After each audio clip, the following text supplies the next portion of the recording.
महाराष्ट्र में जारी नगर निकाय चुनाव के बीच राजनीति गर्मा गई है। शिवसेना यूबीटी नेता आदित्य ठाकरे ने आज सरकार और चुनाव आयोग पर अब तक का सबसे तीखा हमला बोला है। आरोप गंभीर है, वोटर लिस्ट में गड़बड़ी, बीएलओ की कार्यशैली पर सवाल और बैग में कथित कैश ले जाने तक का जिक्र। ऐसे में दर्शकों, आरोपों का पारा इतना चढ़ा कि ठाकरे ने चुनाव आयोग को सर्कस तक कह दिया है। तो दर्शकों, आइए जानते हैं पूरी खबर कि महाराष्ट्र की राजनीति में हाल ही में विपक्ष बनाम सरकार के बीच क्या घमासान मचा हुआ है। बता दें कि महाराष्ट्र में निकाय चुनाव चल रहे हैं, लेकिन राजनीतिक पारा किसी चुनावी रैली से ज्यादा तेज है और इसकी वजह है शिवसेना यूबीटी नेता आदित्य ठाकरे का धमाकेदार प्रेस कॉन्फ्रेंस, जिसमें उन्होंने सीधे सीधे सरकार और चुनाव आयोग दोनों को कटघरे में खड़ा कर दिया है। आरोपों की शुरुआत वोटर लिस्ट से और समापन लोकतंत्र को मारने तक। टोन वही, तल्ख आक्रामक और तीर सीधे निशाने पर।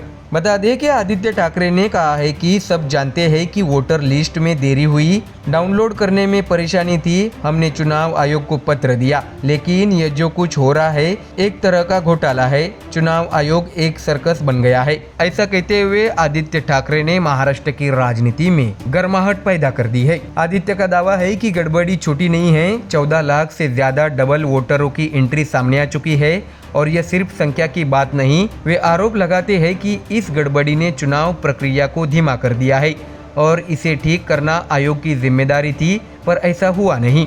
उनका कहना है कि जिन लोगों की मौत हो चुकी है उनके डेथ सर्टिफिकेट तक जमा किए गए, फिर भी उनके नाम मतदाता सूची से नहीं हटाए गए। सवाल ये है कि क्या मृत मतदाताओं के नाम पर कोई वोटिंग कर रहा है। आदित्य ठाकरे ने कहा है कि हमने कई बार कहा है कि जिनकी मृत्यु हो गई है उनके नाम हटाए, लेकिन कार्रवाई नहीं हुई। यह सिर्फ गड़बड़ी है, लोकतंत्र को मार डालने का काम है। इसके साथ ही वोटर लिस्ट पर सवालों के बाद उनके निशाने पर आए बीएलओ यानी booth level officers. Aditya Thackeray ने आरोप लगाया कि जिन लोगों को बीएमसी का बीएलओ बनाया गया है वे न पढ़ सकते हैं न लिख सकते हैं, और इतनी गंभीर जिम्मेदारी ऐसे लोगों पर कैसे। उनका तर्क है कि यह एक तकनीकी, संवेदनशील और बेहद महत्वपूर्ण काम है और अगर बीएलओ ही ठीक तरह से काम न करे तो पूरी चुनाव प्रक्रिया सवालों में आ जाएगी।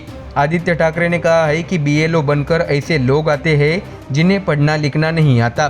कोई बुरी बात नहीं, लेकिन यह काम गंभीर है। चुनाव आयोग बताए कि वे किस बात की पेमेंट ले रहे हैं। इसके साथ ही दर्शकों, प्रेस कॉन्फ्रेंस के सबसे सनसनीखेज हिस्से में आदित्य ठाकरे ने बैग वाली एंट्री जोड़ दी। उन्होंने कहा है कि चुनाव के दौरान कुछ लोग बैग लेकर घूम रहे हैं, उसमें क्या है कोई नहीं जानता। और फिर उन्होंने कटाक्ष किया, क्या यह वही बैग है जो कुछ नेताओं को सूरत और गुवाहाटी ले गया था। दर्शकों, यह बयान सीधे बीजेपी पर तंज था, लेकिन शब्द चुनकर तीखे अंदाज में। आदित्य ठाकरे ने बताया कि मालवन में बैग दिखा, क्या उसमें वही था जो सूरत और गुवाहाटी जाते समय था।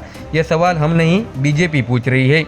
ऐसे में दर्शकों, विवाद यही खत्म नहीं हुआ है। आदित्य के मुताबिक बीएमसी चुनाव के लिए जो वोटर लिस्ट आनी है उसमें 1 जुलाई 2025 के बाद किसी नए मतदाता का नाम शामिल नहीं होना था, लेकिन उनकी रिसर्च टीम का दावा है कि 1 जुलाई के बाद भी कुछ खास नाम जोड़े गए हैं।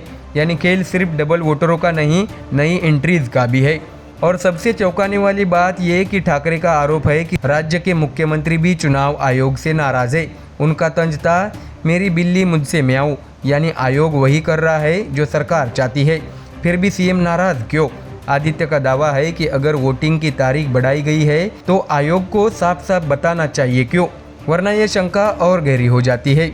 आदित्य ने यह भी कहा है कि अब या तो वोटर लिस्ट निर्दोष होगी या चुनाव आयोग दोषी होगा। तारीख क्यों बढ़ाई, कोर्ट को बीच में आना पड़े तो इसका मतलब क्या है। तो दर्शकों, महाराष्ट्र की राजनीति पहले ही 2 ध्रुवों में बटी हुई है, लेकिन इन आरोपों के बाद मतदाता सूची की साख भी सवालों के घेरे में है। 14 लाख डबल वोटर, नए नामों की एंट्री, मृत मतदाताओं के नाम और सबसे बड़ा आरोप चुनाव आयोग पर सर्कस चलाने का। अब गेंद आयोग और सरकार के पाले में है, लेकिन सवाल बड़ा है, क्या ये विवाद सिर्फ राजनीतिक रणनीति है या वाकई चुनाव प्रक्रिया की साख दांव पर लग चुकी है। ऐसे में दर्शकों, आदित्य ठाकरे के आरोपों के बाद राजनीतिक हलकों में हलचल तेज है। अब नजर इस पर है कि चुनाव आयोग इसका क्या जवाब देता है और क्या इससे निकाय चुनाव की विश्वसनीयता पर कोई असर पड़ता है। तो दर्शकों, फिलहाल इस खबर में इतना ही। देश और दुनिया की बाकी और खबरें जानने के लिए जुड़े रहिए हमारे चैनल MDR न्यूज़ के साथ। धन्यवाद।